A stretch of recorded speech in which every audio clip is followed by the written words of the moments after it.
There is the most dangerous volcano in the world, and it is less known. It's called Raikoke, and that is in the Kuril Islands. It is in the class of the Krakatoa, and it has erupted like Krakatoa in the past, and it may erupt again. It's a little island. It looks like a volcanic island in the middle of the Okhotsk Sea, somewhere at the margin of the Kuril Islands.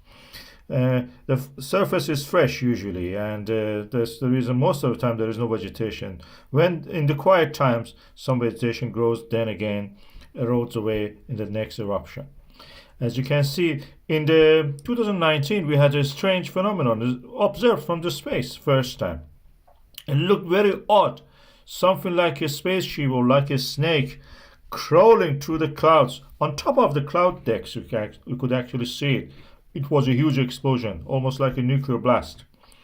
And it released a lot of dust into the stratosphere, reached there, and it could spread through that, through all the planet almost, circumnavigating the polar regions.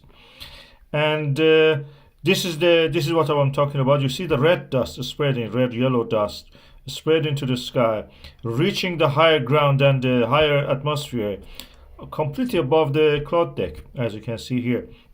Then the prevailing winds, it almost looks like the planet Saturn. I will show a little video about this. That looks like the polar regions of the planet Saturn. And this is how it looked. It covered most of the northern Asia and North America.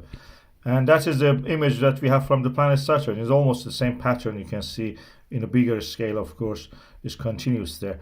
And after that, we saw this debris at the foot of the volcano falling toward the sea. It's a big island in that sense, for being a volcano. In the scale of the explosivity of the volcanoes, this is number 4.